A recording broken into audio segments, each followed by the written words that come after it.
إن الذين آمنوا وعملوا الصالحات كانت لهم جنات الفردوس نزلا.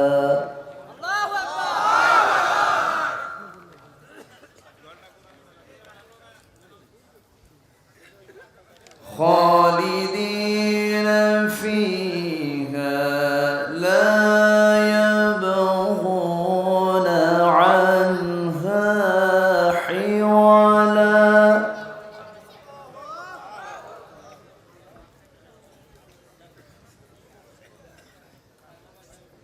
قل لو كان البحر مدادا لكلمات ربي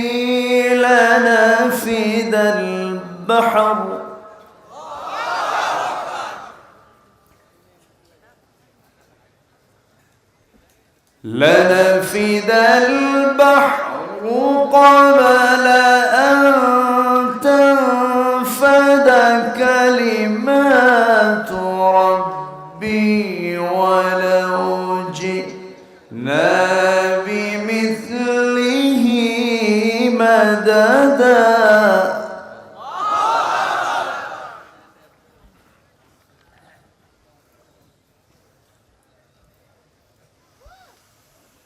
قل إنما أنا بشر مثلكم يوحى إلي أنما إلهكم إله واحد.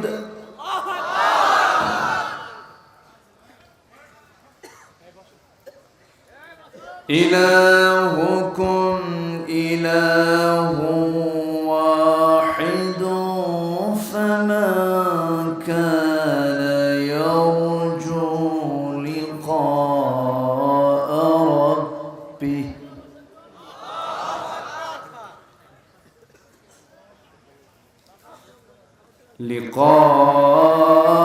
ربه فليعمل عملا صالحا ولا يشرك بعبادة ربه أحدا.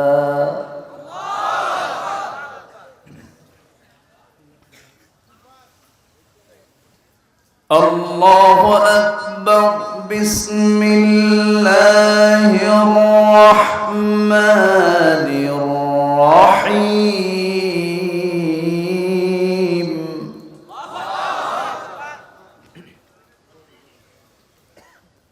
إن الله وملائكته يصلون على النبي يا أيها الذين آمنوا صلوا عليه وسلموا تسليما. اللهم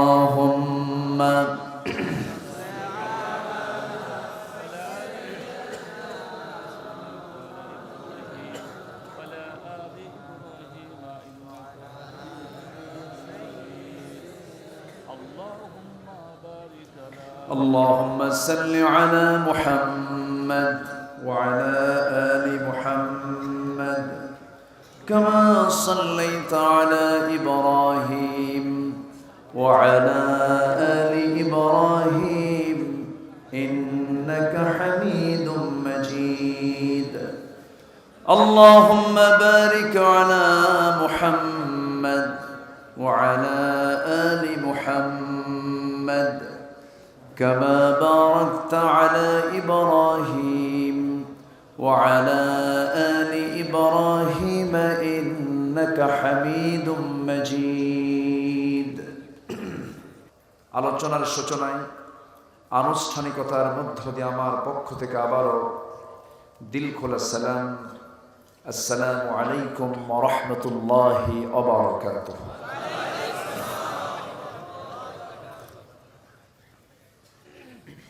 সবাই কেমন আছেন? আমাকে প্রশ্ন করলেন। আল্লাহ তাআলা আমাকে আপনার কাতারেই রেখেছেন। মহান রব্বুল আলামিনের অশেষ মেহেরবানি যে আল্লাহ তাআলা আমাকে আপনাকে সুস্থতার মতো একটি শ্রেষ্ঠ নিয়ামতকে সাথে নিয়ে আমরা এমন একটি বরকতপূর্ণ জায়গায় আসার বসার সুযোগ পেয়েছি। যিনি আমাকে সুযোগ করে দিয়েছেন সেই মহান রবের শানে বলছি আলহামদুলিল্লাহ।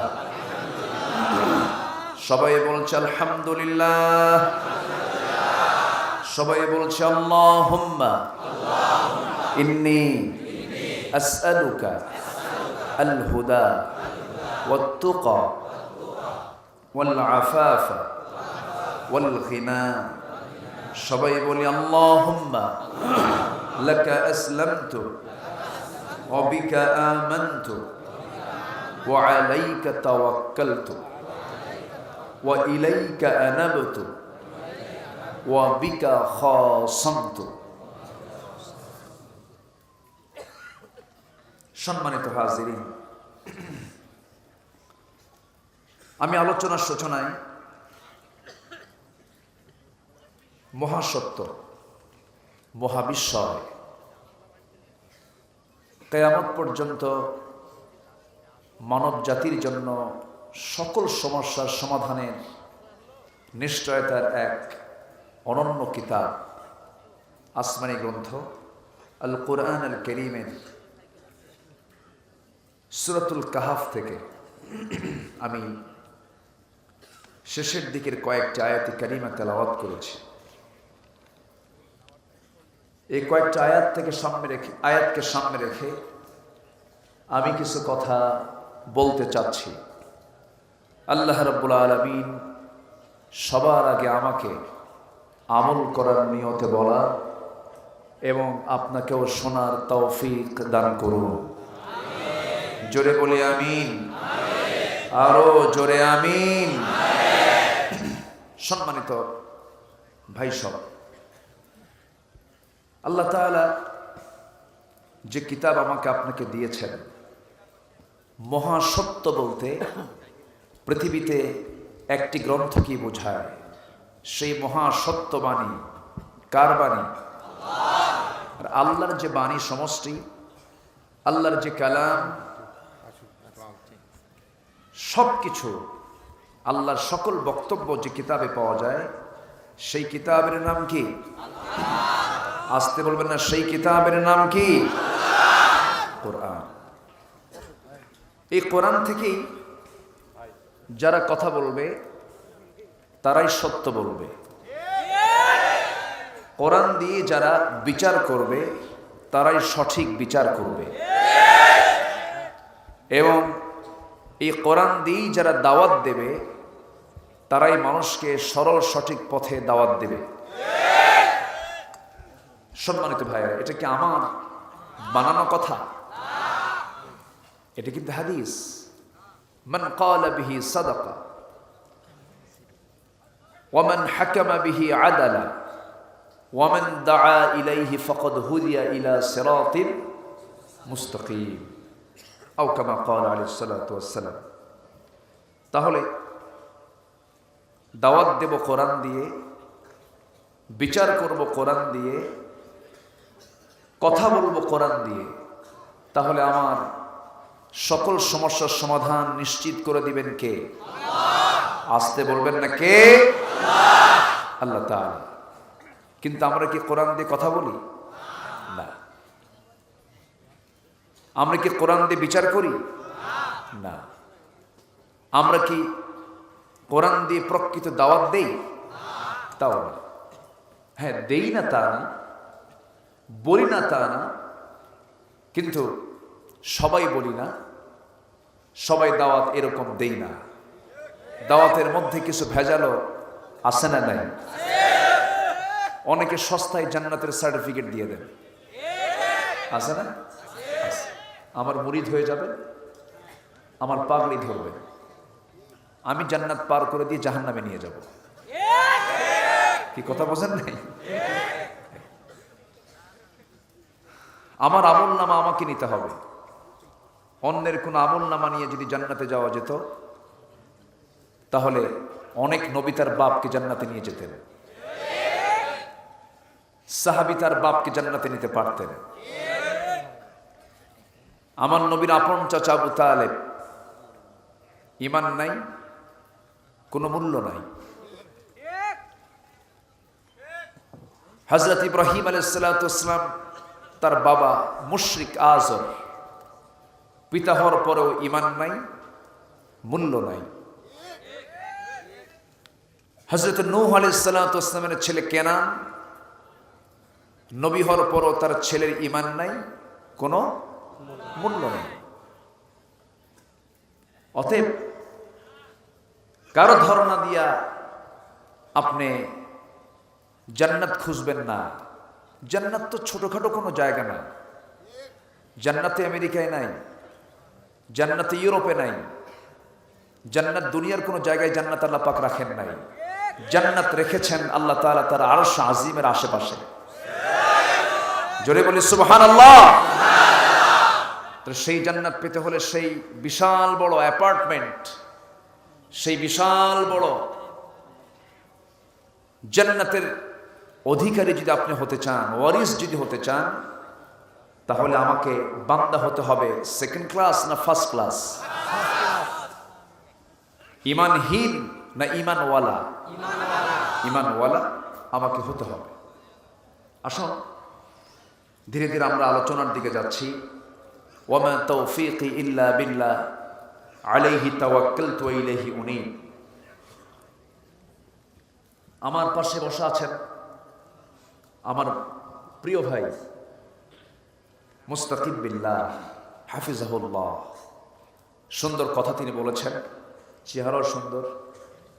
আমি তো ভাঙ্গাচুরা মানুষ, এলেম কেলাম তেমন কিছু নাই, মানুষ ডাকে আসি, কিছু কথা শোনাবো, আমাকে সবাই সময় দেবেন তো?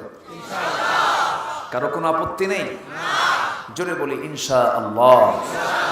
আরো জোরে বলি ইনশাআল্লাহ। কোরআন শুনলে দুইটা উপকার, কোরআন পড়লে দুইটা উপকার। কোরআন তেলাওয়াত করলে তার দেহে কোনো রোগ আসবে না। জোরে বলি সুবহানাল্লাহ। কোরআন তেলাওয়াতের উপকারিতা হলো কোরআন নিয়মিত তেলাওয়াত করলে দেহে কোনো রোগ আসবে না, হৃদয়ের প্রশান্তি পাবেন, মনোবল মজবুত হয়ে যাবে, হতাশা আসবে না, কোনো বিষণ্ণতা আসবে না, কোনো দুঃখ আসবে না, কোনো ক্লান্তি আসবে না।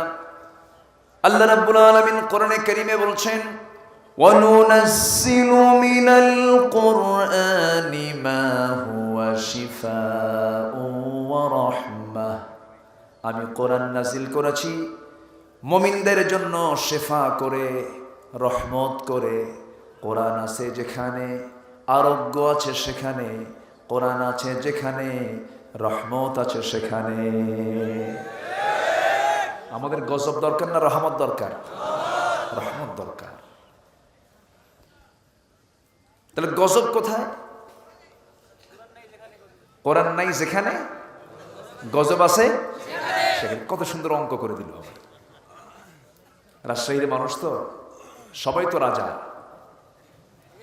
তাই না? কোনো প্রজা নাই। তাহলে যেখানে কোনো প্রজা ছাড়া রাজা হয়, তাহলে কোন ধরনের রাজা? তাই না? এমন এলাকা যে এলাকায় কোনো প্রজা নেই, সব রাজ শাহী। আল্লাহ তুমি এই সম্মান আখিরাত পর্যন্ত গড়িয়ে দাও, জোরে বলি আমিন। তাহলে আমরা রহমত পেতে চাই না গজব পেতে চাই? তো মাঝখানে যে একটা ঝড় গেল, কি জন্য নাম? হ্যাঁ, সিত্রাং। থাইল্যান্ডের ভাষা এটা, থাইল্যান্ড এটা আবিষ্কার করেছে। এর আগে গেল নার্গিস, আইলা, বুলবুল, আমপান, ফণি, সিডর। নতুন নতুন নাম আসে আর বুঝায় যে আরো আসুক। সবকিছুর মূল হচ্ছে এগুলো রহমত না গজব? গজব। তাহলে গজব কেন আসে? রহমত যেখানে থাকে না। আর রহমত থাকে না কখন? যখন কোরআন থাকে না। আজকে মুসলিম জাতি কোরআন শূন্য, কোরআনের তেলাওয়াত নাই। বিয়ের মতো একটা গুরুত্বপূর্ণ অনুষ্ঠানে তেলাওয়াত হয় না, ডেক সেটে বাজনা বাজায়। আছে না নাই? আমার কানে কিছু রিপোর্ট দিয়েছে তো একটু শোনাচ্ছি। চেয়ারম্যান মহোদয় এখানে বসেছিলেন, কে চেয়ারম্যান? না, উনি চলে গেছেন। উনি মাদকের ব্যাপারে কিছু কথা বলেছেন, ভালো মাদক নিয়ে কথা বলেছেন। মাদক দ্রব্য আজকের হারাম না আগের থেকে হারাম? হারাম কে করেছেন? আসতে বলবেন না, কে করেছেন? অনেক আগে, ১৫০০ বছর আগে মদকে হারাম করা হয়েছে।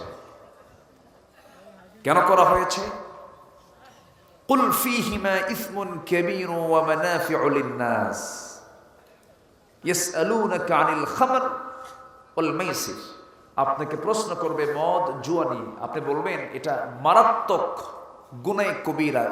কুল ফীহিমা ইসমুন কাবীরুন, গুনাহ কবিরা। এটা কিছু উপকার আছে, কিন্তু সেই উপকারের চাইতে ক্ষতির পরিমাণটা বেশি। এটা কার কথা? আসতে বলবেন না, কার কথা? কিন্তু সেই মদের বোতল আমাদের দেশে তো নাই।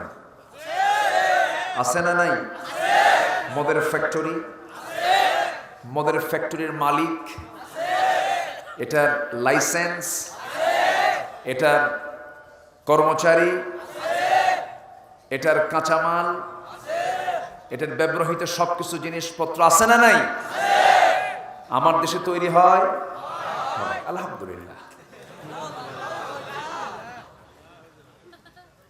সম্মানিত ভাইরা, তাহলে আল্লাহ বললেন মদ হারাম, আমরা বলে দিলাম মদ হালাল। এটাই তো। সম্মানিত ভাইরা, মদকে হারাম কেন করা হয়েছে?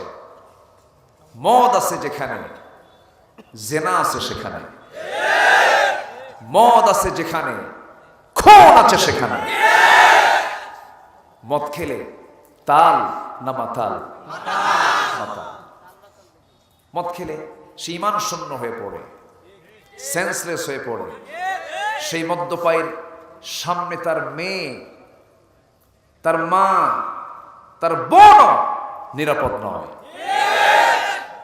এক মদের মদ খাইয়া রাত ৩টার দিকে দরজায় দাঁড়ায় আছে, ডাকতেছে। বউ টের পাইছে যে আমার স্বামী আসছে, ভয়ে দরজা খুলে না। বড় ছেলে একটা তাকে ডাক দিয়ে বলে, বাবা তোর বাপ আসছে, চল তুই আমার সঙ্গে চল। দরজা খোলার সঙ্গে সঙ্গে চোখ লাল টকটকা, এরকম চোখ বানায় বউয়ের দিকে তাকায় বলছে, আম্মা আসসালামু আলাইকুম। বউ তো মনে মনে এখন চিন্তা করে, হারে কি পোড়া কপাল, স্বামীর মুখে মায়ের ডাক। তোমার কি একটু হুঁশ নাই? একটু কি চিন্তা করলা না? পাশে একটা যুবক ছেলে দাঁড়ানো, তার সামনে তুমি আমার মা বলে ডাকো। ছেলের দিকে তাকায় চোখ লাল বানায় তাকায় বলে, দুলা ভাই আসসালামু আলাইকুম। এটাই তো হয়। পশ্চিমারা সুখ পায় না, ওরা মানসিক রোগী, ডিপ্রেশনে ভোগে। ছুটির দিনগুলোতে তারা মদ খাইয়া শীত হয়ে পড়ে থাকে। আমাদের ডিপ্রেশনের ঔষধ হলো কোরআন। সকল হতাশা, সকল রোগ, সকল টেনশন, সবকিছু দূর করে দেবে হলো কোরআন। জোরে বলে সুবহানাল্লাহ। আমার ভাইয়েরা, আজ থেকে 15-20 বছর আগে গ্রামের ভিতরে ঢুকলে পরে সেই সময় পর্যন্ত আমাদের কানে গুনগুন গুনগুন করে মেয়েদের তেলাওয়াতের আওয়াজ শোনা যেত, কিন্তু আজকে সেই তেলাওয়াতটা হেরে গেছে। সেই তেলাওয়াত আর নাই। ফোরকানিয়া মাদ্রাসাগুলো চালু ছিল, সেখানে এখন দখল হয়েছে কেজি স্কুল। ঠিক কিনা বলেন? আজকে কোরআন তেলাওয়াত নাই, সেই জায়গায় দখল করে নিয়েছে নাটক সিনেমাগুলো।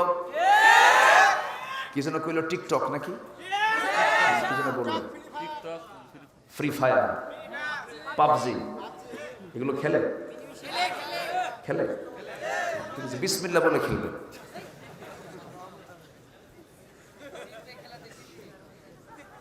সকল জুয়া, এগুলো তো গেমস না, গেমসের বিকল্প নাম হলো জুয়া।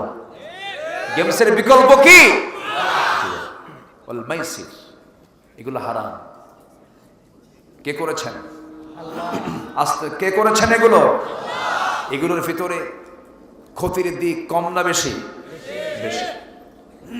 আল্লাহ তাআলা যা হারাম করেছেন, আমরা সেই জায়গায় গেলে আমরা কখনো আরাম পাবো না, আমরা অশান্তি পাবো। অতএব আমাদের আমলগুলো হবে খারাপ না ভালো? খারাপ না ভালো? ভালো।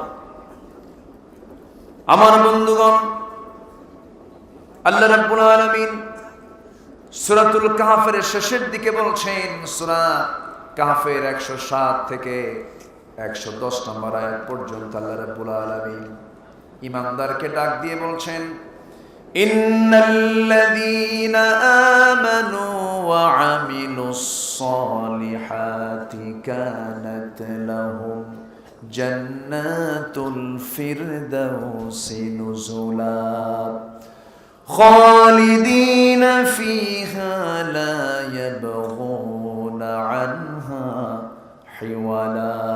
জোরে বলুন আল্লাহু আকবার। আল্লাহ রাব্বুল আলামিন বান্দার জান্নাতে যাওয়ার দুইটা আমল শিখিয়ে দিয়েছেন, এরপরে তার প্রশংসার সিস্টেম জানিয়ে দিয়েছেন। আবার সেই জান্নাত পাওয়ার ক্ষেত্রে আল্লাহর সঙ্গে দিদারের ক্ষেত্রে দুইটা শর্ত জড়িয়ে দিয়েছেন। দুইটা শর্ত তুমি পূরণ করতে পারলে তুমি আমার সঙ্গে দিদার করতে পারবে। জোরে বলে সুবহানাল্লাহ। আমরা সাক্ষাৎ চাই কার সাথে? আসতে বলবেন না, কার সাথে? সবাইকে আল্লাহকে দেখতে চান? হ্যাঁ, আস্তে আস্তে বলে কেন? সবাইকে আল্লাহকে দেখতে চান? কোথায় দেখবেন? কোথায় দেখবেন বলেন? জান্নাতে। এখানে ওঠে কেন বাচ্চারা? ও মাদ্রাসার ছাত্র। শিক্ষক যদি ওঠে, ছাত্রকে আপনি আর আটকাতে পারবেন না। এটা হলো মাদ্রাসার আদব। শিক্ষক খালি চোখের ইশারা দিছে, কোনো উপায় নেই, কিয়ামত হয়ে যাবে, মানবে না তারা। এটা হচ্ছে আদব।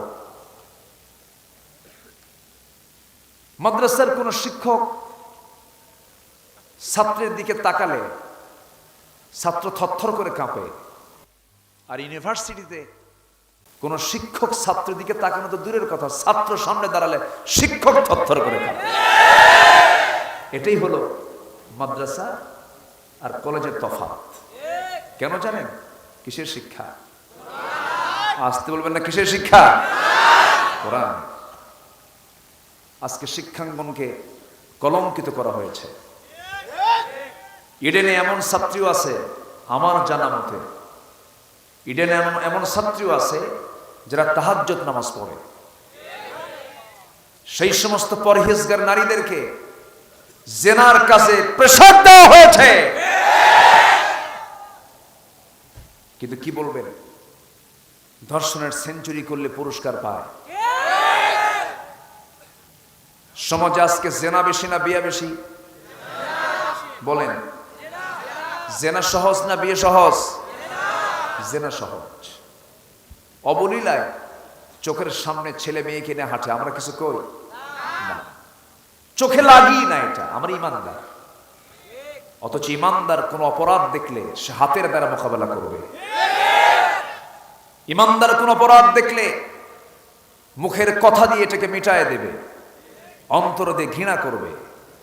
কিন্তু আজকে ইমানদার কথাও বলে না, হাতের দ্বারা মিটায়ও না, অন্তর দিয়ে ঘৃণাও করে না, বলে এটাই নাকি প্রগতি। রাজশাহী হলো শিক্ষানগরী, তাই না? রাজশাহীকে কি নগরী বলে? শিক্ষানগরী। এই শিক্ষানগরীতে এসে আমি আপনাদেরকে যেটা জানান দিতে চাই, কোন শিক্ষা? যে শিক্ষার ভিতরে দিয়ে আমি আল্লাহকে চিনতে পারি না, ওটা কিসের শিক্ষা? সবার আগে চিনতে হবে আমার মনিব কাকে। আসতে বলবেন না, কাকে? আল্লাহকে। আল্লাহকে যদি চেনা যায়, সেই শিক্ষাই হলো শ্রেষ্ঠ শিক্ষা। আল্লাহকে যদি জানা যায়, সেই শিক্ষাই হলো শ্রেষ্ঠ শিক্ষা। কারণ আল্লাহর সঙ্গে একদিন সাক্ষাৎ করতেই হবে আমাকে আপনাকে। সাক্ষাৎ করবো আমরা আল্লাহর সাথে। সেই প্রত্যাশী যদি হতে চাই, অবশ্যই আমরা আল্লাহ তাআলার পাঠানো নাজিল করা সেই কোরআনের ধরন আমাকে আপনাকে দিতে হবে। সিলেবাসে কোরআনকে বাধ্যতামূলক যদি আজকে করা হতো, আজকে সমাজের চিত্র, ক্যাম্পাসের চিত্র এমন দেখতে হতো না। আজকে ক্যাম্পাসের দিকে তাকান, কেউ কাউকে চেনে না। হঠাৎ পরিচয় হয়েছে গাছতলা। কোথায় পরিচয় হয়েছে? গাছতলা। আবার লিখে রাখে কোন দিন পরিচয় হলো ডায়েরিতে। আবার বলে, হুজুর আমাদের কিন্তু লাভ ম্যারেজ। আমি বলি এটা লাভ, এটা হচ্ছে লুচ্চা ম্যারেজ। এটা কি ম্যারেজ? অহংকার করে বলে, জানেন এটা অহংকার। দেখেন আমাদের এই বিয়েটা না লাভ ম্যারেজ। এগুলো আকাম কুকাম। বিবাহ পূর্ব গার্জিয়ান ছাড়া, মুরব্বী ছাড়া যে সম্পর্ক, সেটাই অবৈধ, সেটাই ইল্লিগাল। আজকে নাটক, সিনেমা, ফিল্ম, এগুলোর মূল উপজীব্য হলো নারী কেন্দ্রিক, যৌন সুশ্রুড়ি দেওয়ার মতো, যুবককে নষ্ট করার মতো এই সমস্ত মিডিয়াগুলো আজকে কাজ করে যাচ্ছে। এগুলো থেকে বাঁচার জন্য পরিবার, সমাজ, রাষ্ট্র, ব্যক্তি বাঁচতে হলে আমাকে আপনাকে ধারণা দিতে হবে কোন কিতাবের দিকে? আজকে কোন কিতাবের দিকে? মেয়েদের হাতে তুলে দিবেন সূরা নূর, সূরা আহজাব, চরিত্র ভালো হয়ে যাবে। যুবকদের হাতে তুলে দিবেন সূরা ইউসুফ, চরিত্র ভালো হয়ে যাবে। হুমায়ুন আহমেদের আর ওই সমস্ত যারা উপন্যাস যারা লিখেছে, ওই সমস্ত নাটক, ওই সমস্ত সিনেমা আপনার পরিবারের, আপনার মেয়ের, আপনার ছেলের চরিত্রকে কখনো সুন্দর করতে পারবে না। চরিত্র তৈরির গ্যারান্টি হলো ঐশী গ্রন্থ আল কোরআন কারীম। জোরে বলে সুবহানাল্লাহ। এই জন্য আমি বলি, হাজারো সিলেবাস আপনি সংযুক্ত করেন না কেন, দুনিয়ার সকল শিক্ষা আপনি অর্জন করেন না কেন, সেই সিলেবাস থেকে যদি কোরআন নামক সিলেবাস যদি বাদ পড়ে যায়, আপনি কিছুই অর্জন করতে পারেন নাই। বরং আপনার জীবনকে পরিপূর্ণ করার জন্য দুনিয়ার কোনো সিলেবাসের প্রয়োজন নাই, একমাত্র কোরআন এবং হাদিসটাই আপনার জন্য যথেষ্ট। জোরে বলে সুবহানাল্লাহ। কারণ এর মধ্যেই তো সব আছে। কবিতার কবিতা পাবে, সাহিত্যিক তার সাহিত্য পাবে, গবেষক তার গবেষণা পাবে, চিকিৎসক তার চিকিৎসা পাবে, আইনজীবী তার আইন পাবে, এরপরে রাষ্ট্রপতি তার রাষ্ট্রের পদ্ধতি পাবে, বিচারপতি তার বিচার পদ্ধতি পাবে। সব কিছু আল্লাহ তাআলা এর মধ্যে দিয়ে দিয়েছেন এবং বলেছেন, আমি আল্লাহ তোমার এই কিতাবের মধ্যে যা কিছু প্রয়োজন সব দিয়েছি। তিবিয়ানাল লিকুল্লি শাই, তোমার জীবনের জন্য যা কিছু প্রয়োজন সব আয়োজন করেছি বান্দা। এটাকে মানবে, শান্তি পাবে, সুখ পাবে। সমৃদ্ধি চলে আসবে। এটা মানবা না, তুমি শান্তি সুখের বাতাসও পাবা না। আল্লাহু আকবার বলেন। কোরআনকে নিয়ে আজও তেমন কোনো কথা আমাদের দেশে কেউ বলে নাই, তবে হাদিস নিয়ে কথা বলেছে।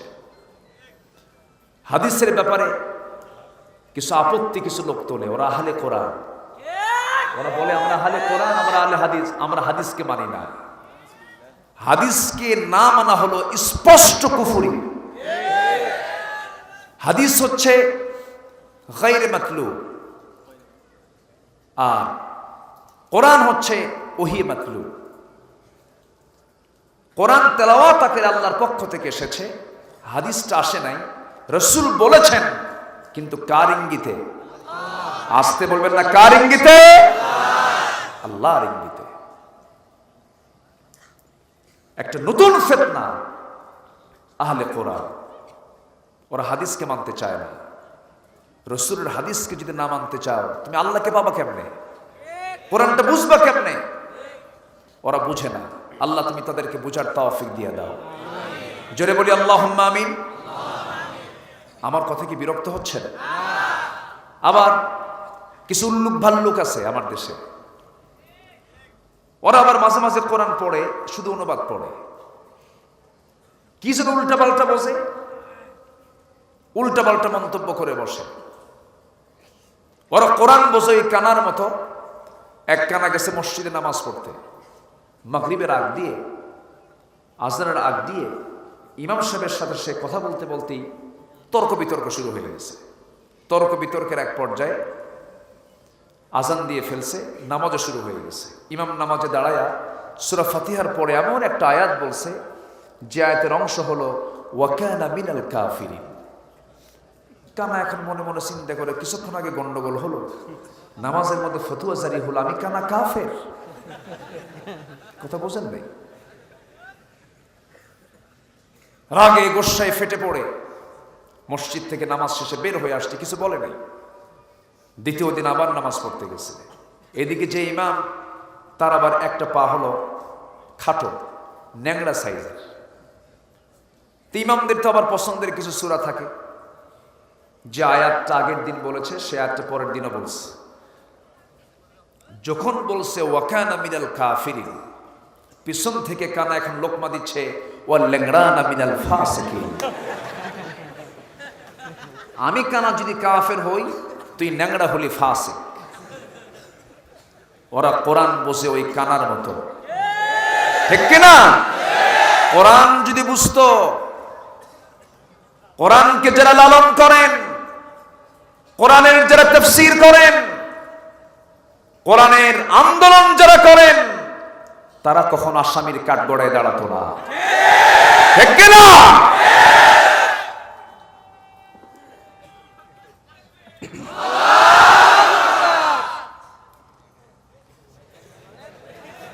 একবারই ফিউজ।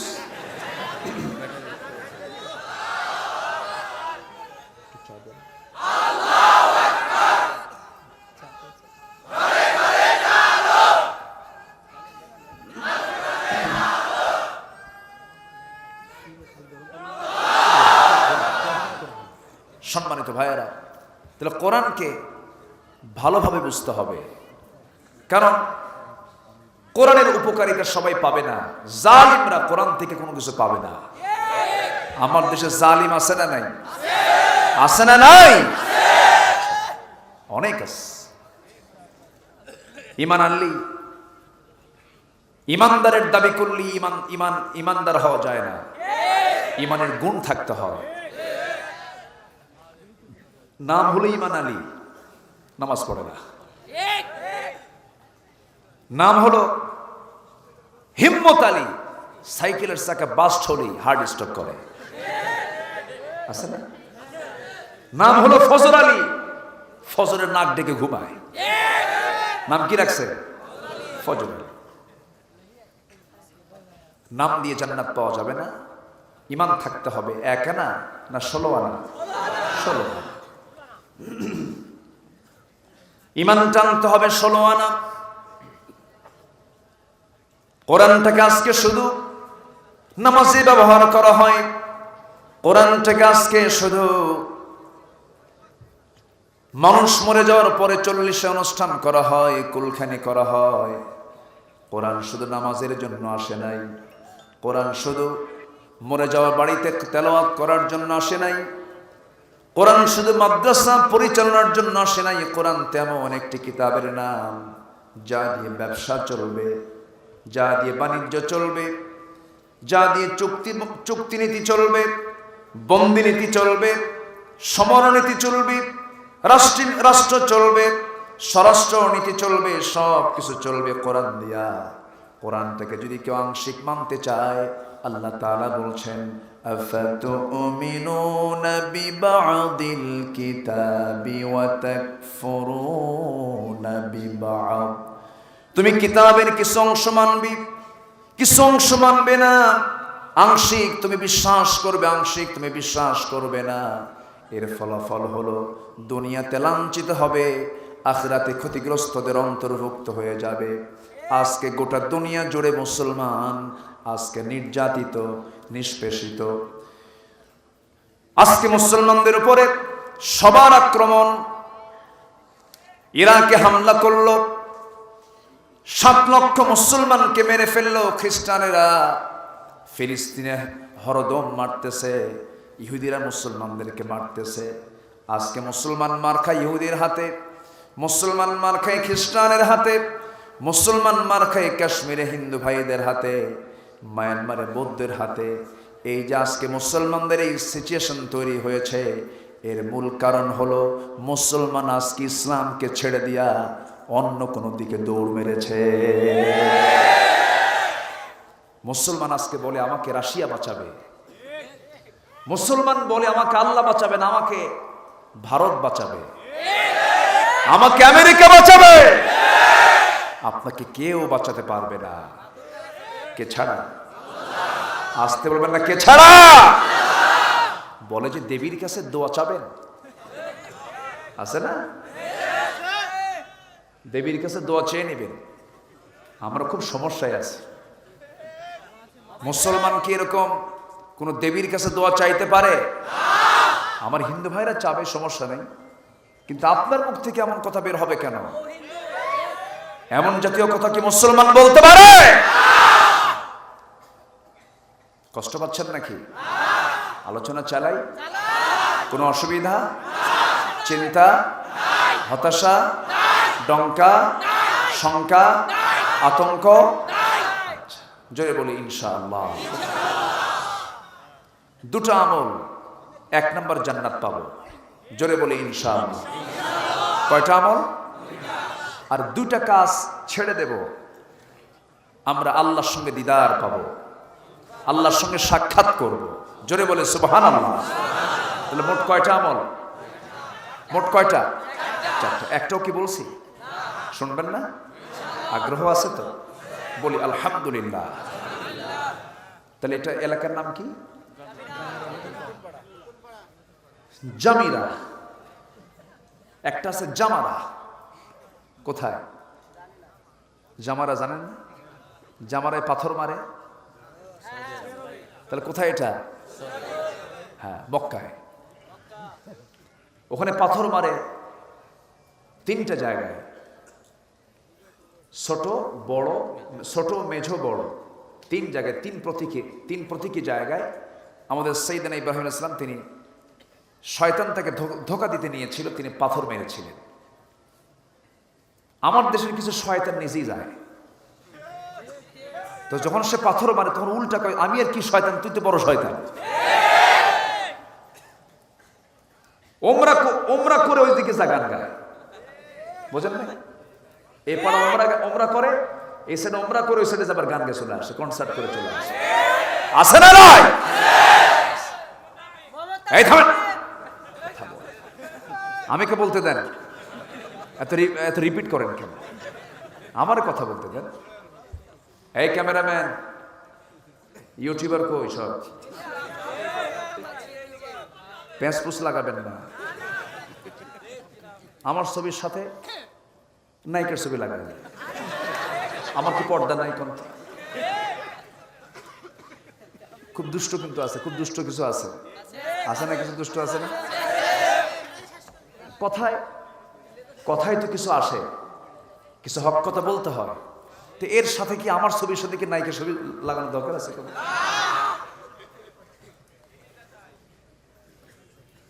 এই জন্য যে কোনো দায়িত্ব পালন করার আগে দায়িত্ববোধ থাকতে হবে। সবই তো ঠিক কম, কিন্তু সবই ব্যাঠিক হয়ে যায়। দায়িত্ববোধ নিয়ে দায়িত্ব পালন করবেন।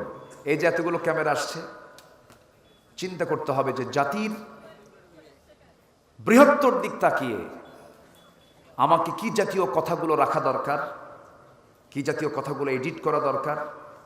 কারণ আমি তো শোনাচ্ছি, এখানে কিছু লোক আছে, আপনি শোনাবেন গোটা দুনিয়াবাসীকে। অতএব সেখানে এটা আপলোড করার ক্ষেত্রে একটু সতর্কতার দরকার আছে না নাই? একটু খেয়াল করবেন আপনারা। আপনাদের উদ্দেশ্যে আমি একটু বললাম, রাগ করলেন না তো? আপনি আবার কোন কেন রাগ করি নাই? বলছে এই কয়েকজনকে। সম্মানিত ভাইরা, আমার দেশ থেকে অনেক নায়িকাও কিন্তু হজে যায়, ওমরায় যায়, ওমরায় গিয়ে লাইভ করে। প্রিয় দেশবাসী, আমি ওমরা করতে আসছি, আমার জন্য দোয়া করবেন। আমি যেন ওমরার সকল কাজ সুসম্পন্ন করে আমি যেন দেশে ফিরে সিনেমার বাকি কাজ সম্পূর্ণ করতে পারি। দেখছেন কি ঈমান? এটার নাম ঈমান নয়। ঈমান আনা মানে فَمَن يَكْفُرْ بِالطَّاغُوتِ وَيُؤْمِن بِاللَّهِ فَقَدِ اسْتَمْسَكَ بِالْعُرْوَةِ الْوُثْقَى لَا انفِصَامَ لَهَا। আল্লাহ তাআলা আগে তাগুতের কাফের হতে বলেছেন, বান্দা তাগুতকে তুই অস্বীকার করে নে, তাগুতের কোনো কাজ তুই করবি না, তাগুতকে প্রত্যাখ্যান করবি। ইসলাম পরিপন্থী যত কাজ আছে সমস্ত কাজকে তুই বর্জন করবি, এরপর তুই ঈমান আনবি। আল্লাহ তাআলা আরেক জায়গায় বলছেন, কুনতুম খায়রা উম্মাতিন উখরিজাত লিন-নাসি তা'মুরুনা বিল মা'রুফ ওয়া তানহাউনা আনিল মুনকার ওয়া তু'মিনুনা বিল্লাহ। জোরে বলুন আল্লাহু আকবার। তোমরা শ্রেষ্ঠ জাতি, মানুষের কল্যাণের জন্য তোমাদেরকে দুনিয়াতে পাঠানো হয়েছে। তোমরা কি করবে? সৎ কাজের আদেশ দেবে, অসৎ কাজের বাধা দেবে। নিজে সৎ না হয়ে কি সৎ কাজের আদেশ দেওয়া যায় নাকি? অসৎ কাজের বাধা দেবে এবং তোমরা ঈমান আনবে কার উপরে? এখানে ঈমান আনা আগে না সৎ কাজের আদেশ দেওয়া আগে? আগে সৎ কাজের আদেশ দিতে বলা হয়েছে। তোমার মধ্যে সৎ চিন্তা নাই, তোমার মধ্যে অসৎ কাজের বিরোধিতার কোনো তামান্না নাই, কোনো সাধনা নাই, তুমি ঈমান আনবে কেমনে? এই জন্য ঈমান প্রসঙ্গটা পরে টেনে আল্লাহ তাআলা এই আয়াতে আগে সৎ কাজের আদেশ দিতে বলেছেন, অসৎ কাজের বাধা দিতে বলেছেন। আমার বন্ধুগণ, সেই জন্য তাগুতকে আগে পরিহার করতে হবে, সকল হারামকে আগে বর্জন করতে হবে।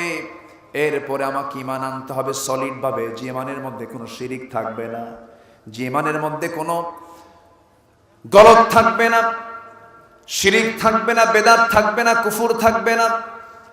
আল্লাহ তাআলা সুন্দর করে আরেক জায়গায় আরো স্পষ্ট করে বলেছেন, ওয়াল্লাযীনা আমানু ওয়া লাম ইয়ালবিসু ঈমানাহুম বিযুলমিন উলাইকা লাহুমুল আমনু ওয়া হুম মুহতাদুন।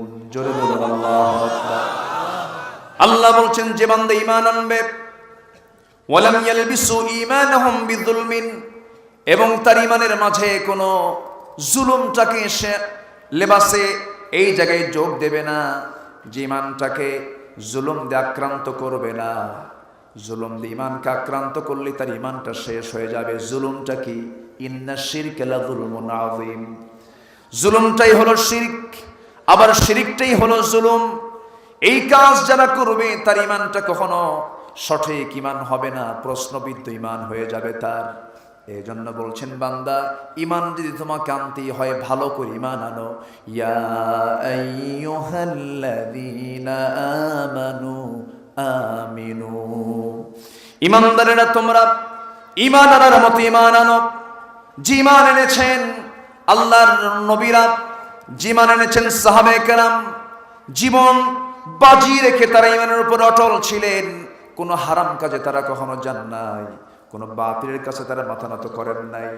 আমরা সবাই নূহের সন্তান। নূহের সন্তান যদি আমরা হয়ে থাকি, দাওয়াতি কাজ করব কিন্তু কখনো ক্লান্ত হব না। ঠিক কিনা? ক্লান্ত হব? 900 বছর তিনি দাওয়াত দিয়েছেন, ইমানের দাওয়াত। কিসের দাওয়াত? ইমানের দাওয়াত দিয়েছেন। 900 বছরে মাত্র 86 জন ইসলাম কবুল করেছেন। তাকে মারতে মারতে তার কওমের লোকেরা রক্তাক্ত করে জমিনে সেন্সলেস করে ফেলে দিয়েছে। হুঁশ ছিল না। শেষ পর্যন্ত তিনি কালিমার দাওয়াত দেওয়া বন্ধ করেন নাই, দাওয়াত দিয়েছেন। তবে ওই সময় তিনি আল্লাহর কাছে একটা দোয়া করেছিলেন, সেই দোয়া মঞ্জুর হয়ে যায়। মহাপ্লাবন হয়ে গেল। সেই মহাপ্লাবনে নিজের সন্তানকে ডাক দিয়ে বলছেন, কেনান রে, তুই আমার দিকে আয়। আল্লাহ বলছেন, নূহ, নূহ তোমার ছেলে, তুমি পরিচয় দিচ্ছ, কিন্তু ইন্নাহু লাইসা মিন আহলিক, সে তো তোমার পরিবারের কেউ না, কারণ যার ঈমান নাই সে তোমার কেউ হতে পারে না।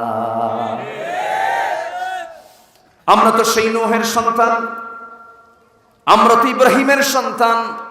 যে ইব্রাহিম আলাইহিস সালাম কি আগুনের লেলিহান শিখার ভিতরে যখন ফেলে দেওয়া হয়, নিজের জন্মদানকারী পিতা তার বিরুদ্ধে অবস্থান করে যখন তার সামনে দাঁড়িয়ে যায়, তিনি অনড় থাকলেন।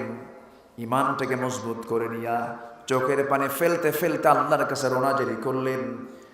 এত বিশাল হুমকি ধামকি দেওয়া হলো, আগুনে নিক্ষিপ্ত করা হওয়ার পর, না আগুনে নিক্ষেপ করার পরও তাকে ইমান উচ্যুত করা যায় নাই, ইমান কেড়ে নিতে পারে নাই। আমরা তার তো সন্তান, আমরা ইমান এনেছি, প্রয়োজন আমাদেরকে পুড়ে মারবে কিন্তু ইমান ছাড়ব না। আমরা তো ইসমাইলের সন্তান। ইসমাইল আলাইহিস সালাম এমন একটা পরীক্ষার সম্মুখীন হলেন, বাবা কর্তৃক সন্তান কি কোরবানি দিতে হবে বলা হলো। কি বলা হলো? ইন্নী আরা ফিল মানামি আন্নী আযবাহুক, আমি সন্তান ইসমাইল স্বপ্নের মধ্যে দেখতে পেলাম আমি তোকে জবাহ করছি। নবীদের স্বপ্ন হলো ওহী। নবীদের স্বপ্ন কি বলেন? ওহী। সন্তান যেমন পিতাও তেমন, পিতাও যেমন সন্তানও তেমন। সন্তান মুস্কি হাসি মেরে ছোট্ট বাচ্চা ইসমাইল বলছেন, বাবা আপনি যা স্বপ্নে দেখেছেন কোনো আপত্তি নেই। ইফআল মা তুমার, ইফআল মা তুমার সাতাজিদুনি ইনশাআল্লাহু মিনাস সাবিরিন। লাইক ফাদার লাইক সন, ও বাবা তুমি স্বপ্ন যখন দেখেছো এটাকে বাস্তবে রূপ দিয়ে দাও, কারণ আল্লাহ তোমার কাছ থেকে পরীক্ষা নিতে চান। তুমি এটা নিশ্চিত থাকতে পারো, ও বাবা আমি তোমার সন্তান ইসমাইল বলছি, তরবার নিচে আমি শান্ত থেকে যাব, অস্থির হব না। যেরকম সুবহানাল্লাহ, তরবারের নিচে থেকেও তিনি ঈমান নিয়ে শান্ত ছিলেন। আমরা হলাম ইউসুফের সন্তান। সাইয়েদনা ইউসুফ আলাইহিস সালাম, তার কোনো দোষ ছিল না। ইউসুফ এবং জুলাইখার মধ্যে যে ইতিহাস আছে, এই জায়গায় প্রেমে পড়েছিল ইউসুফ আলাইহিস সালাম না জুলাইখা।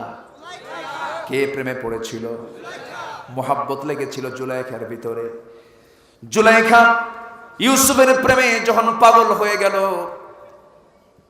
উম্মাদের মতো হয়ে গেল, যাকে দেখি তাকিয়ে বলে আমার ইউসুফকে ভালো লাগে। বান্ধবীদের ডাক দিয়ে বলে আমার ইউসুফকে ভালো লাগে। বান্ধবীরা বলে, ও জুলাইখা তোমার কি এগুলো করার বয়স আছে নাকি? তুমি কি পাগল হয়ে গেছো নাকি? জুলাইখা বলতেছে, আমি যে যুবকটার জন্য পাগল সেই যুবককে দেখলে তোমরাও পাগলা হয়ে যাবা। ঠিক আছে নিয়ে আসো তো। যখন নিয়ে আসা হলো, সবার হাতে হাতে একটা করে লেবু, একটা করে বটি দেওয়া হলো, চাকু দেওয়া হলো। সামনে দিয়ে যখন ইউসুফকে না হলো, এত সুন্দর চেহারা আল্লাহ তাআলা তাকে দান করেছেন। বনি ইসরাইলের সেই নারীরা লেবু দিয়ে, বটি দিয়া লেবু কাটতে নিয়ে তার চেহারার দিকে তাকাতে গিয়ে তাদের হাত পর্যন্ত কেটেছিল। এত আকর্ষণ চার চেহারার মধ্যে ছিল। সেই জুলাইখা, সেই পয়গম্বরের উপরে তার দৃষ্টি পড়ে গেল। এত বড় পরীক্ষা করা হলো।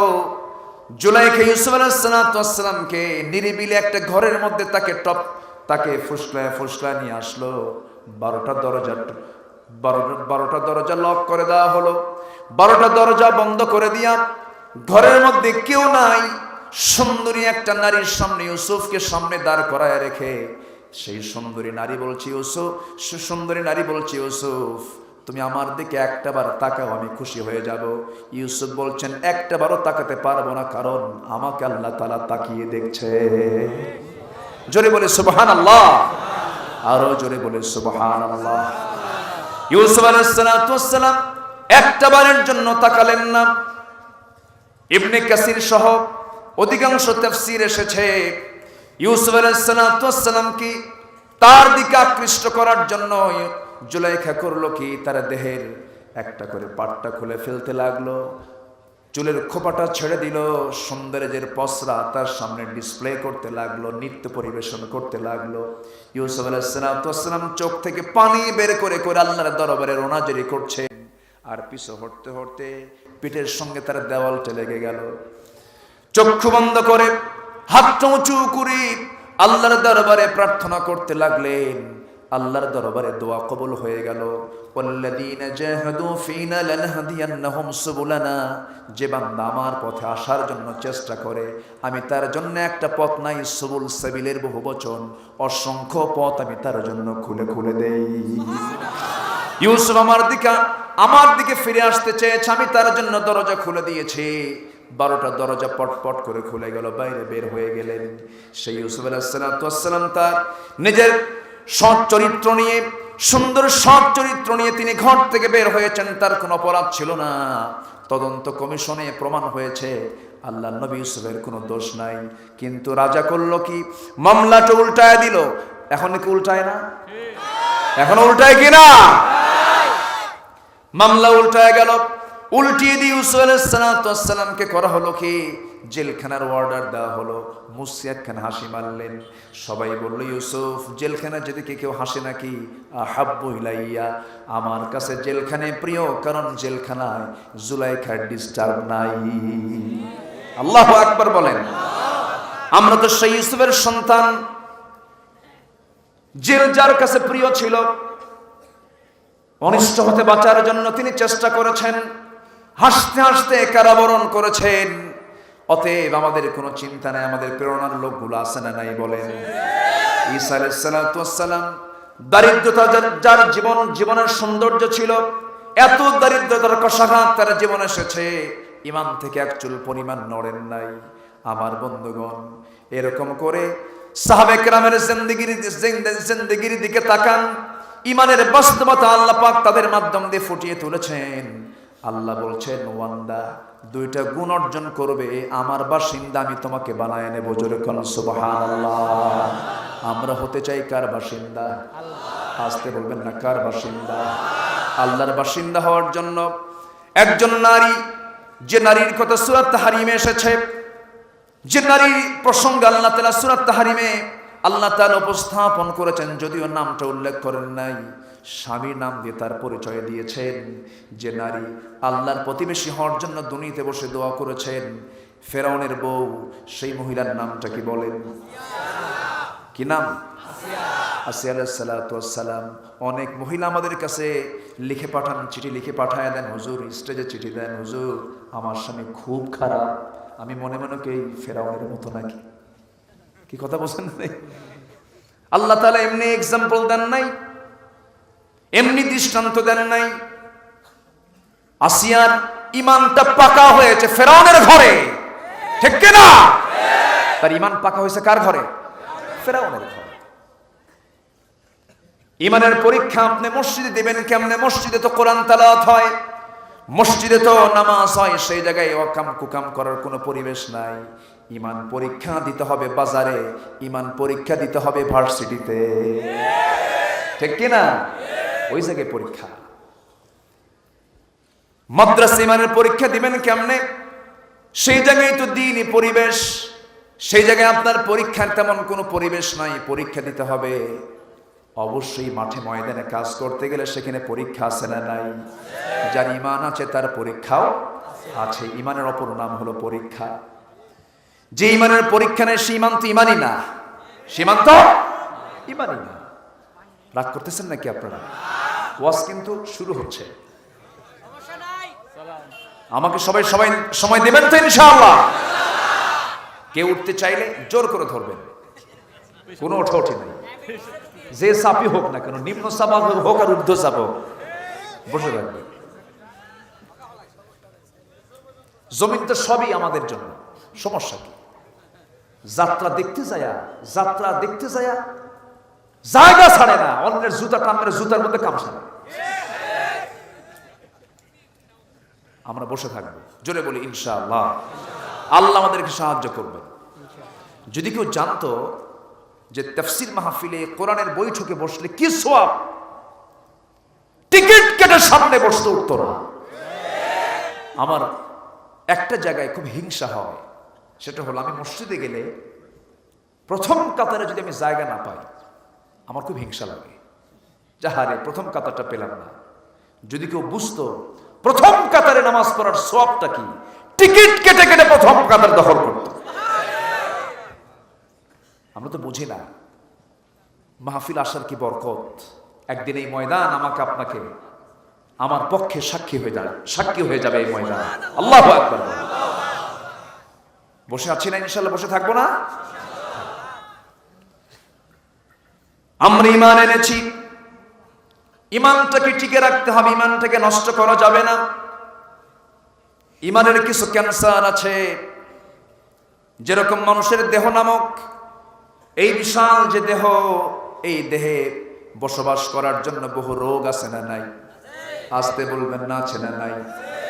মাঝখান দিয়ে কিছুদিন সবার চোখে শুধু ভাইরাস, চোখে ভাইরাস উঠলো না, সবার চোখ লাল হয়ে যায়, গোটা দেশ চোখে ভাইরাস আক্রান্ত, গোটা জাতি। আমার বন্ধুগণ, দেহ নামক এই রাজ্যের মধ্যে বিভিন্ন রোগ বসবাস করে। যত রোগ আছে, রোগের মধ্যে কিছু ক্লাস আছে।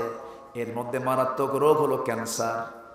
এতে এইডস, বিতে বি ভাইরাস, সিতে ক্যান্সার।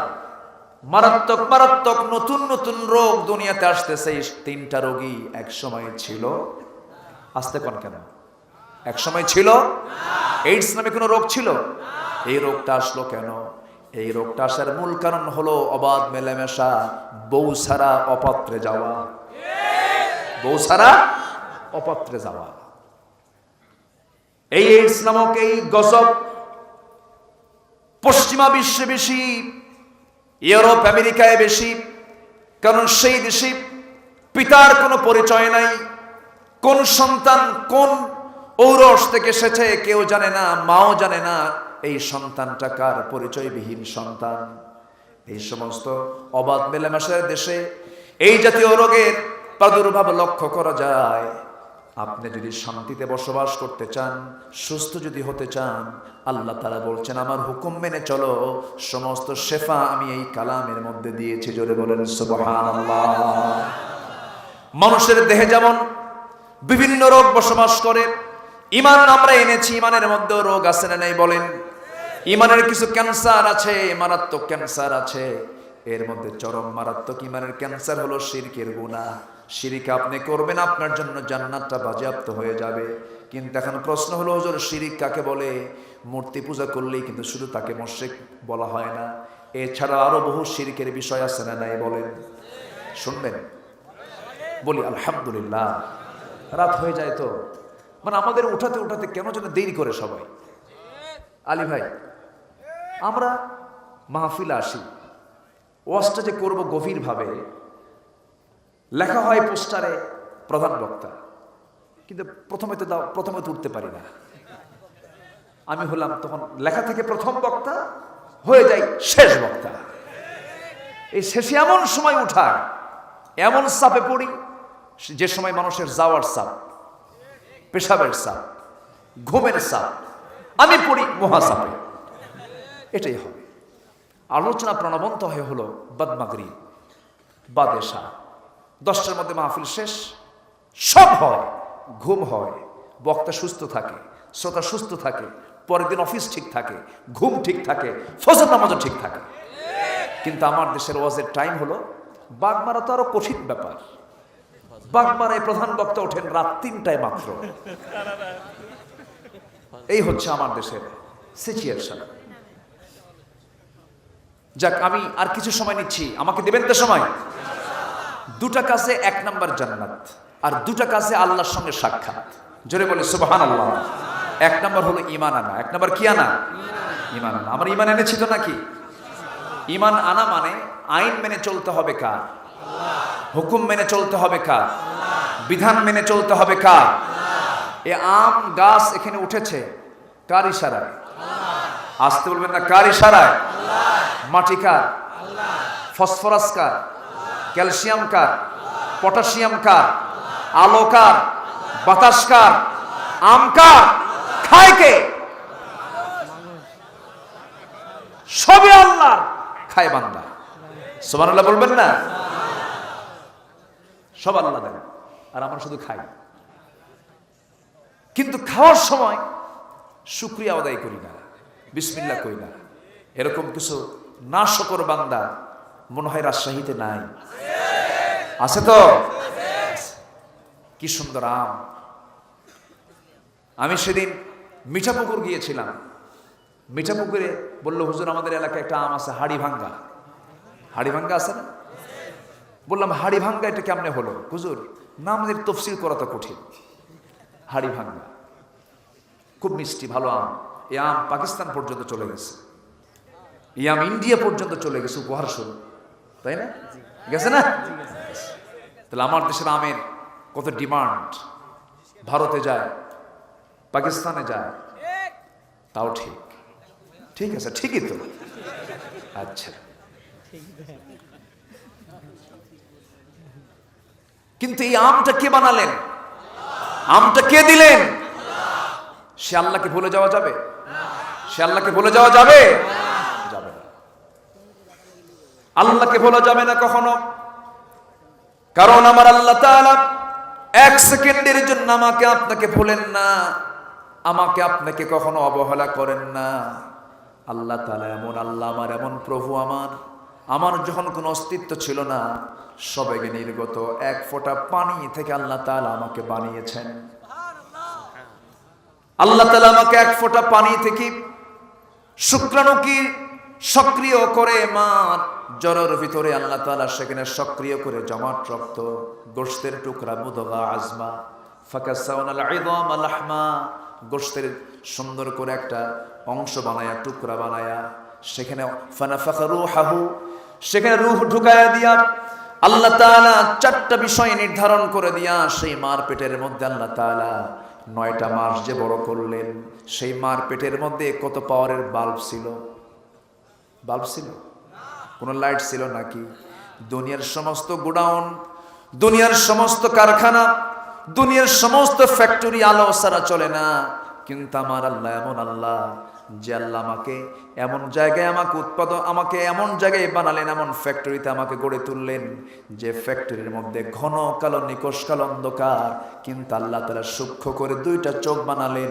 চোখটা এলোমেলো হলো না, 2টা সুন্দর ভ্রু দিয়ে দিলেন, সুন্দর 2টি কান দিয়ে দিলেন, সুন্দর করে আমার বডি স্ট্রাকচার তৈরি করলেন, এত সুন্দর চেহারা বানায়া দিলেন। আল্লাহ বলছেন, তুমি আমাকে কেমন করে বলো বান্দা, তুমি কেন ঈমান আনো না? ইয়া আইয়ুহাল ইনসানু মা গাররাকা বিরাব্বিকাল কারীম আল্লাযী খালাকাকা ফাসাওয়াকা ফাআদালাকা ফি আইয়ি সূরাতিন মা শাআ রাক্কাবাক। জোরে বলুন আল্লাহু আকবার।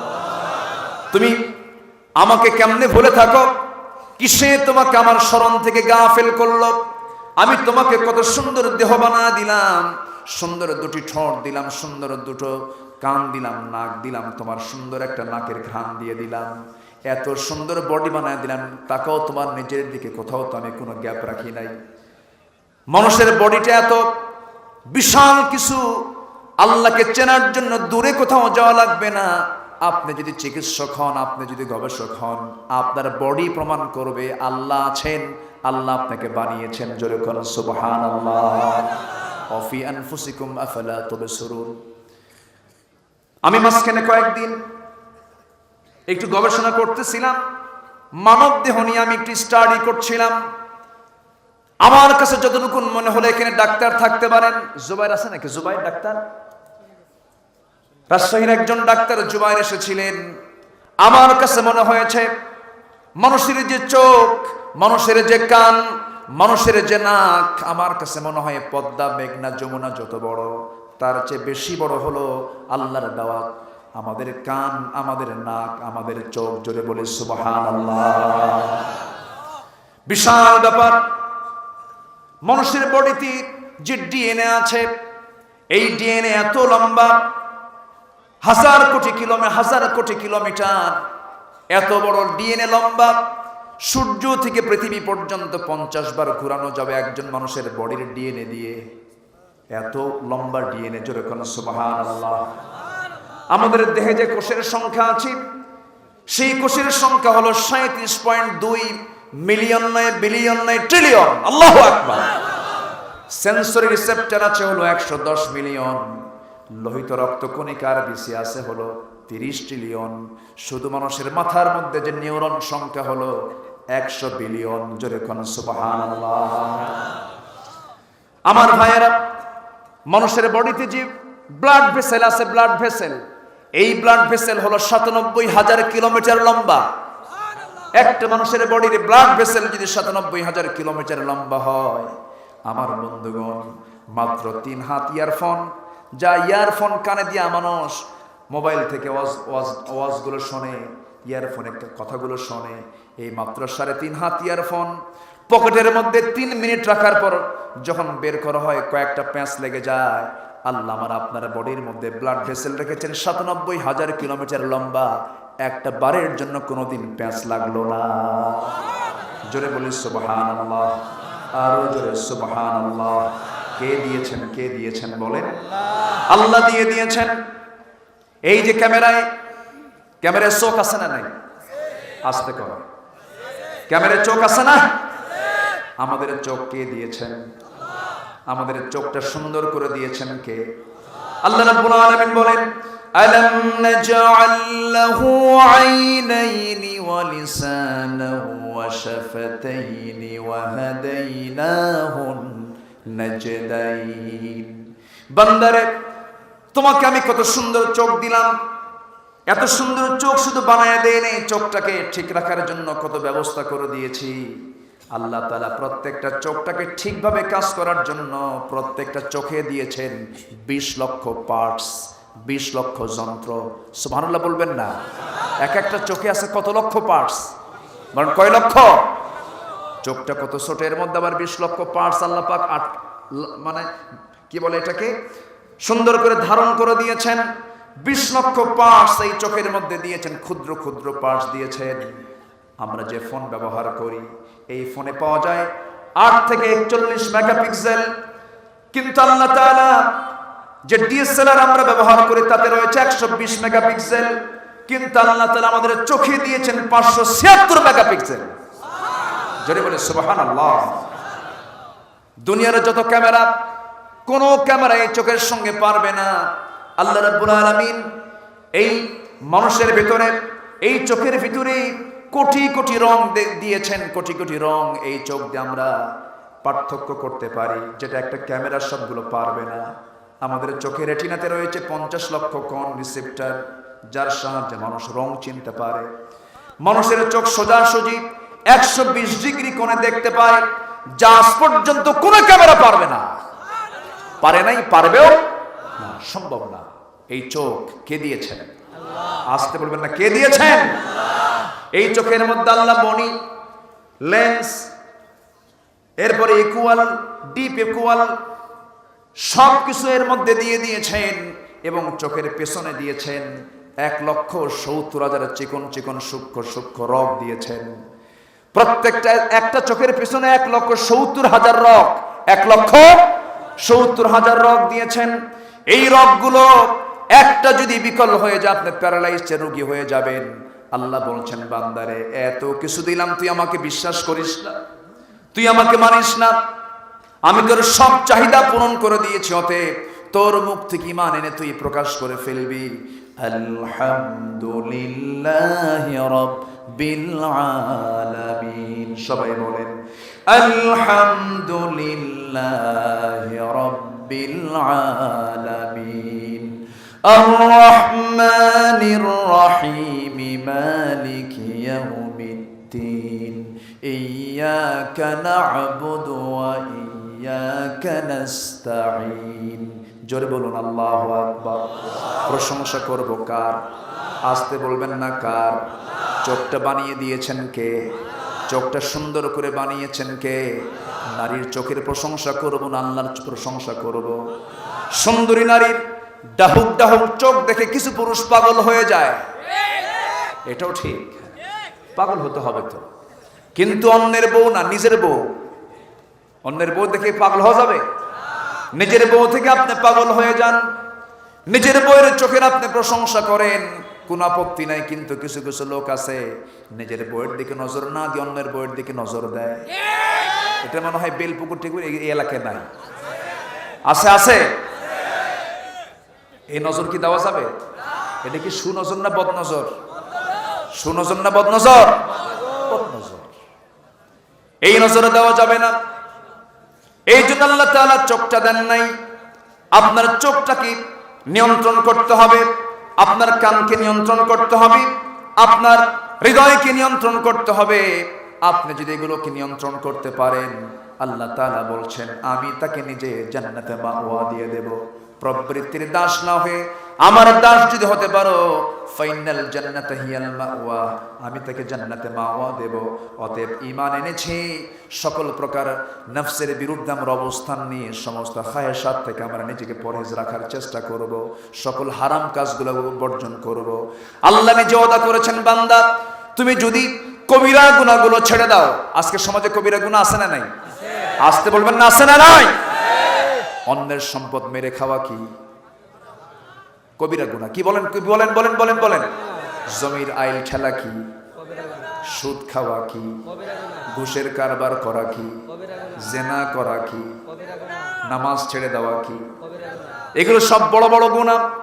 এই সমস্ত গুনাহগুলো যদি কোনো বান্দা ছেড়ে দেয়, এই সমস্ত গুনাহগুলো যদি কোনো বান্দা ছেড়ে দিতে পারে, আল্লাহ তাকে জান্নাতের ওয়াদা করেছেন। আল্লাহ তাআলা বলছেন ইন তাজতানিবু কাবাইরা মা তুনহাউনা আনহু নুকাফির আনকুম সাইয়্যাতিকুম ওয়া নুদখিলকুম মুদখালান কারীমা। ওরে বান্দা, তুমি যদি বড় বড় গুনাহ থেকে নিজের জীবনকে পরহেজ রাখতে পারো, তোমার জীবনের অর্জিত ছোট ছোট গুনার দিকে আমি আল্লাহ নজরে দিব না, সব গুনাহগুলো মাফ করে দেব এবং আমি তোমাকে সম্মানজনক জান্নাত আমি তোমাকে দিয়ে দেব। জোরে বলে সুবহানাল্লাহ। কার কথা? আসতে বলবেন না কার কথা? আল্লাহর কথা। সাহাবীরা আমাদের জন্য কত বড় দৃষ্টান্ত, সাহাবীরা আমাদের জন্য কত বড় অনুকরণীয় দৃষ্টান্ত, অনুসরণীয় দৃষ্টান্ত। আমার বন্ধুগণ, বড় বড় গুনার কাছে আমাদের যাওয়া যাবে না, বড় বড় পাপীর কাছে আমাদের যাওয়া যাবে না। পাপ করার জন্য আজকে সমাজ সামনে আমাকে পাপী বানানোর জন্য প্রস্তুত হয়েছে। সমস্ত পাপের সামগ্রীগুলো আপনি হারাম কাজে জড়িয়ে পড়বেন কেমন অতি সহজে, সেই ব্যবস্থাগুলো সবার সামনে প্রস্তুত হয়ে আছে। এই হারাম কাজগুলোকে বর্জন করতে হবে। এই জন্য নফসের ট্রিটমেন্ট করার দরকার আছে না নাই? আসতে বলবেন না আছে না নাই? আল্লাহ বলছেন, বান্দারে সফল যদি হতে চাও, আমি তোমাকে সফলতার জন্য 3টা কাজ দিয়ে দিচ্ছি। আল্লাহ তাআলা বলছেন قد أفلح من تزكى وذكر اسم ربه فصلى بل تؤثرون الحياة الدنيا। জোরে বলুন আল্লাহু আকবার। বান্দারা, তুমি যদি সফল হতে চাও, 1 নাম্বার হলো নিজের নফসের শুদ্ধতা নিয়ে আসো। নফস তো খারাপ কিছু চায়, ভালো কিছু করতে চেষ্টা করো, নফসের ট্রিটমেন্ট করো, নফসকে রোগী বানায় দিও না, নফসের দাস হইও না। নাম্বার 2 হলো সব জায়গায় জিকির করো বেকার, আরো জোরে কার। নাম্বার 3 হলো ফাসাল্লা, যখন আজান হয়ে যাবে সমস্ত কাজ ছেড়ে নামাজে দাঁড়িয়ে যাবে, আল্লাহ তোমার সামনে দাঁড়িয়ে যাবেন। জোরে বলে সুবহানাল্লাহ। 5 ওয়াক্ত নামাজ পড়বো কারা একটু হাত তুলে দেখান তো দেখি। জোরে বলি ইয়া আল্লাহ, আরো জোরে ইয়া আল্লাহ, ইয়া রহমান, ইয়া রহিম। আমাদেরকে 5 ওয়াক্ত সালাত আদায় করা তৌফিক তুমি আল্লাহ দিয়া দাও। জোরে বলি আমিন, আরো জোরে আমিন, আরো জোরে আমিন। সাথে আরেকটা কথা বলি, নামাজি যে নামাজ পড়বে সে বেনামাজির কখনো আনুগত্য করবে না, বেনামাজি কখনো তার নেতা হতে পারে না। আজকে সমাজ নষ্টের মূল কারণ হলো অসৎ নেতৃত্ব।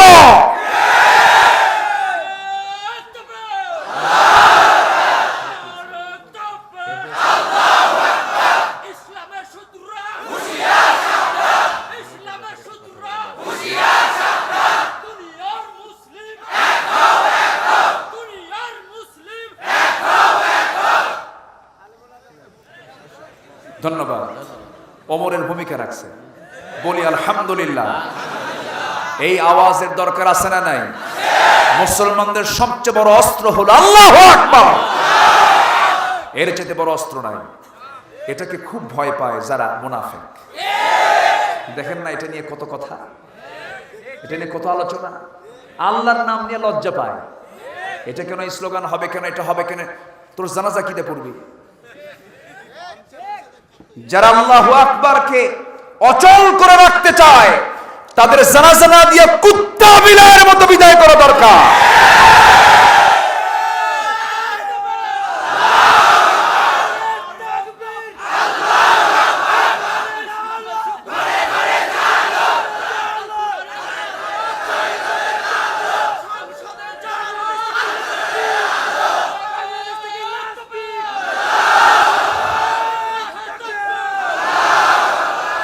আমার হৃদয়ে আছে কার নাম? আমার হৃদয়ে কার নাম? আমার চিন্তায় কে? আমার চেতনায় কে? আমার স্বপ্নে কে? আমার মুখের আওয়াজে কার নাম? আল্লাহর নাম সবার আগে। সাব্বিহিসমা রাব্বিকাল আ'লা, হুয়াল আউয়ালু ওয়াল আখিরু ওয়াল যাহিরু ওয়াল বাতিন ওয়া হুয়া বিকুল্লি শাইইন আলীম। অতএব আল্লাহ ছাড়া কোনো উপায়, আল্লাহ ছাড়া কোনো উপায়, রাসূল ছাড়া কোনো নেতা, কোরআন ছাড়া কোনো সংবিধান। কথা ক্লিয়ার? এটা যদি ঠিক থাকে ঈমানও ক্লিয়ার, তাহলে ঈমানও ক্লিয়ার। ইসলাম কি আপনার নিয়মে মানবেন আপনি? ইসলাম মানতে হবে কার নিয়মে? কার নিয়মে? নামাজও পড়ে আবার মদও খায়, নামাজও পড়ে জেনার কারবারও করে। রমজান মাসে ঘুষখোর অফিসারের সামনে ঘুষের টাকা আনছে, বলছে ভাই আমি তো রোজা আছি। চোখ বন্ধ করলাম, পকেটে থুয়ে যান, সন্ধ্যার পরে ইফতার করে দেখে নেবেন। এরকম আছে না নাই? হজে যাবে, সারা জীবন কারবার করছে সুদের, ও জানে সুদ হারাম, হজ হবে না। বাবার রেখে যাওয়ার সম্পত্তি, পৈতৃক সম্পত্তি বিক্রি করে টাকা এজেন্সির কাছে দিয়ে বলে ভাই এটা আমার জমি বেচা টাকা, আমার সারা জীবনের কামাই হলো সুদের, অন্তত হজটা কবুল হোক এজন্য জমি বেচা টাকা জমা দিলাম। আল্লাহ তো কিছু বোঝে না, তো আল্লাহ কিছুই বোঝে না। আবার কিছু বুড়া মানুষ 80 বছর বয়স, 70 বছর বয়স হজের নিয়ত করে, হজে যাবেন। এক ছেলে 7 মেয়ে, 7 মেয়েকে একসঙ্গে আগে ডাক দেয়, ডাক দিয়ে বলে মা হজে যাচ্ছি আমি আসতে পারবো কিনা জানি না, মা মাফ করে দিস। কান্দে, কেন্দে খুন্দে বলে শোনো আমার একটা মাত্র ছেলে, আমি তো বুড়ো হয়ে গেছি, মারা যেতে পারি, তোমাদের বিয়ে হয়ে গেছে মা, আমার 80 বিঘা সম্পত্তি, আমি যদি ফিরে না আসতে পারি তোমরা তো আমার বাড়িতে এসে তোমাদের অংশগুলো নিয়ে যাবা, আমার একটা মাত্র ছেলে এতিম হয়ে যাবে। 40 বছর বলে নাকি এতিম হয়? 40 বছর এতিম হয়। এতিমের শর্ত কি? বালক না না বালক? প্রাপ্তবয়স্ক না অপ্রাপ্তবয়স্ক? অপ্রাপ্তবয়স্ক কোন সন্তানের বাবা যদি মারা যায় তখন সে সন্তানকে কি বলা হয়? এতিম বলা হয়। কারণ মা মারা গেলে অপ্রাপ্ত বয়সে কোন ছেলেকে রেখে যদি মা মারা যায় তাকে এতিম বলা হয় না, বাবা মারা গেলে তাকে এতিম বলা হয়। এই সমস্ত ওয়াস্টস কইরা বুড়ো চাচা বলে, অতএব তোমরা তোমাদের যে অংশ তোমরা পেতে, সে অংশটা আমি আমার ছেলের নামে লিখে যেতে চাই। তোমরা কি বলো? ওটা কি হাজি? ওর হজ কি কবুল হবে? আসতে বলেন, হজ কি কবুল হবে? এখানে ঈমান আছে না নাই? এখানে ঈমানের বিষয় আছে না নাই? লিযযাকারি মিসলু হাযযিল উনসাইন তিলকা হুদুদুল্লাহ। আল্লাহ তাআলা বলছেন, এই যে মিরাসের অংশ দিলাম, ফারায়েজের অংশ দিলাম, কে কতটুকু অংশ পাবে, এই জায়গায় যদি নখ বসাও, আল্লাহর সীমানা তুমি লঙ্ঘন করে ফেললে, আল্লাহর সীমা অতিক্রম করলে তোমাকে জাহান্নাম যেতে হবে। এখানেও ঈমান আছে না নাই? আছে। কোন বান্দার হক নষ্ট করা যাবে না, কবিরা গুনাহ করা যাবে না। আল্লাহর হক নামাজ আদায় করতে হবে এবং নামাজকে সমাজে চালু করার আন্দোলন করতে হবে। যারা নামাজ আদায়ে বিশ্বাসী, কায়েমে বিশ্বাসী না, ওটা মুনাফিক, মুনাফিক, মুনাফিক। আছে না? আসতে বলেন না, আছে না নাই? সবচেয়ে বেশি ওনার গবেষণা ঠিক, গবেষণা রাইট। নামাজ আদায়ে বিশ্বাসী কিন্তু কায়েমে বিশ্বাসী না। কারণ নামাজ আদায় করতে তো জো বাইডেনও বাধা দেবে না, ঋষি সুনাক বাধা দেবে না, মোদি বাধা দেবে না, ভ্লাদিমির পুতিন বাধা দেবে না, বরঞ্চ আপনার নামাজ আদায়ের জন্য মসজিদ বানায় দেবে। কিন্তু নামাজ কায়েমের কথা বললে এই যে হাতে জমা হবে, এটা ঠিক কি না? এখানে ঈমান, এখানে কি? থামেন, দোয়া করি নাকি? হ্যাঁ, আরো চালাবো? জোরে বলি ইনশাআল্লাহ। কাগজ দিছেন? আচ্ছা, দেখছেন, বলবো বলবো ইনশাআল্লাহ। এগুলো তো সব আমার মানে পুরাতন কাস্টমার, অনেক আগের থেকে আসি তো। জি বলি আলহামদুলিল্লাহ। না, পুরাতন সবই সবই সবই নতুন, সবই পুরাতন, আলহামদুলিল্লাহ। সব ভালো। ইসলামের কোনো পুরাতন নাই, ইসলাম নতুন, ঠিক কিনা? ইসলাম, ইসলাম এটা গোল্ড। ইসলাম হচ্ছে পৃথিবীর একমাত্র আধুনিক, অত্যাধুনিক একটি জীবন বিধানের নাম। বলি আলহামদুলিল্লাহ। জি, অনেকে চিন্তা করতেছে বাড়ি যাই, হ্যাঁ চিন্তা করতেছেন না তো?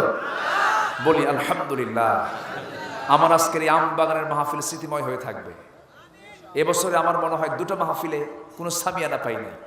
একটা হলো নাচলে, চাঁপাইনবাবগঞ্জ নাচল, এরকম আম বাগান, আর এখানে পেলাম কোনো সামিয়ানা নাই, আম গাছ দিয়ে সামিয়ানা।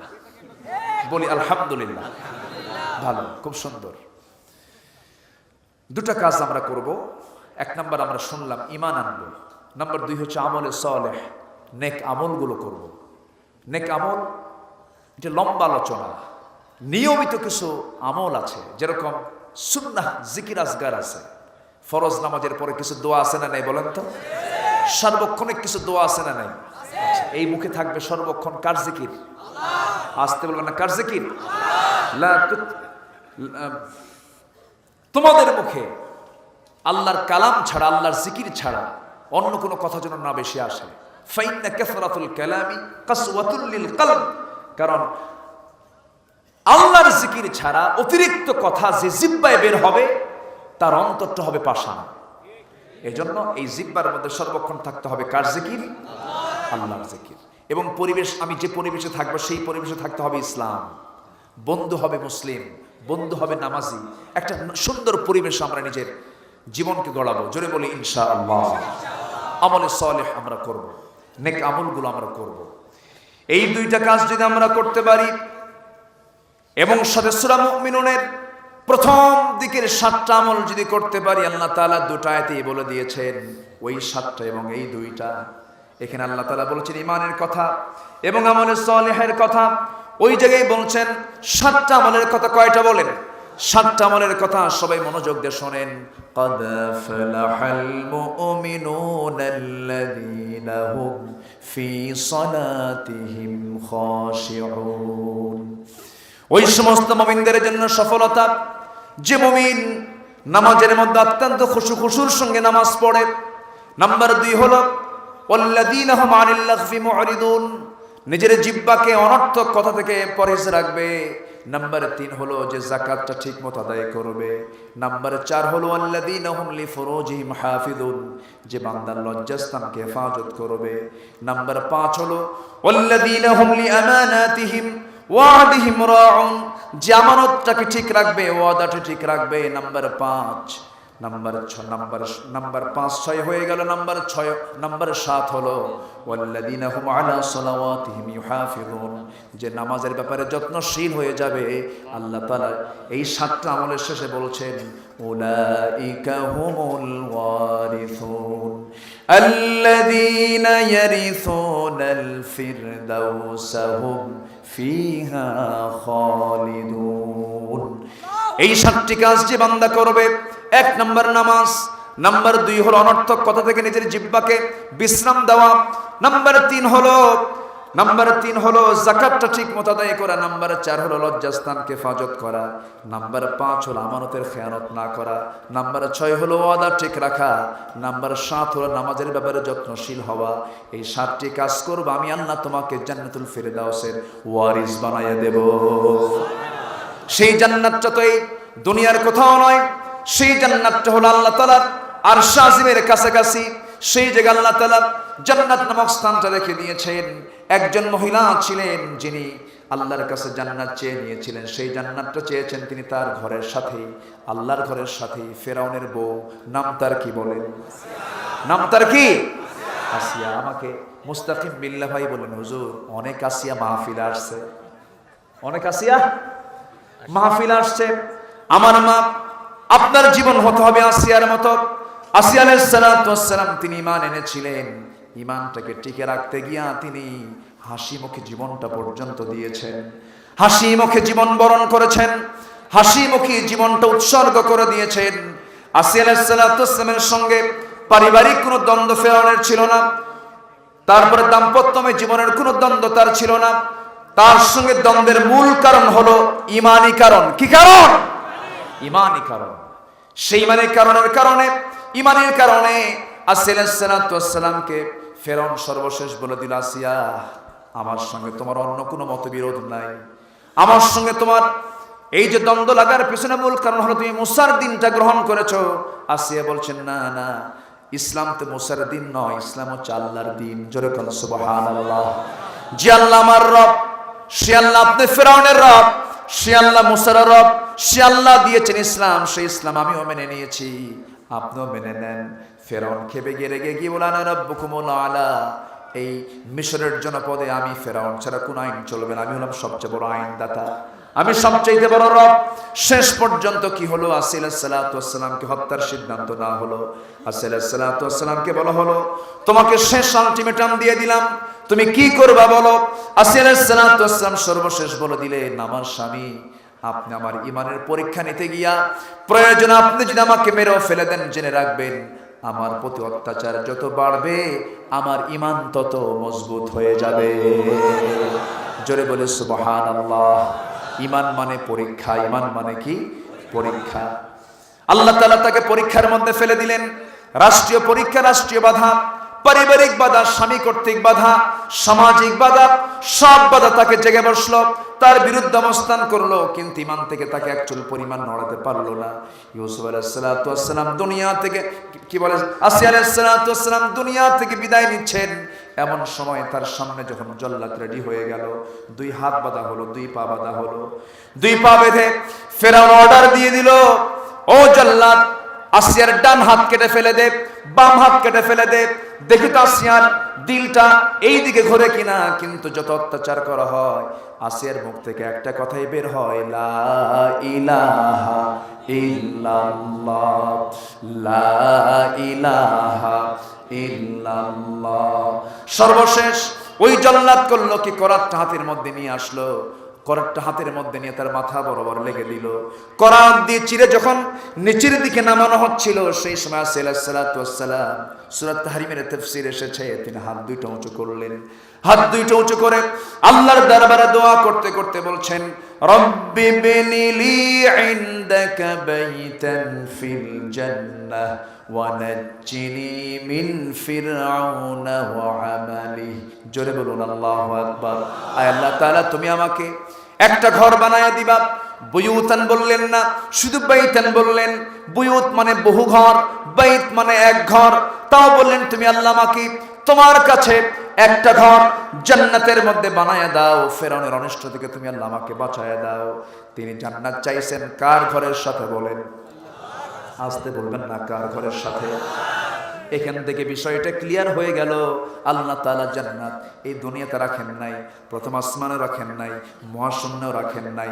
আল্লাহ বান্দা যারা জান্নাতি হবে, আল্লাহ তাদেরকে তার প্রতিবেশী করে রাখবেন। জোরে বলেন সুবহানাল্লাহ।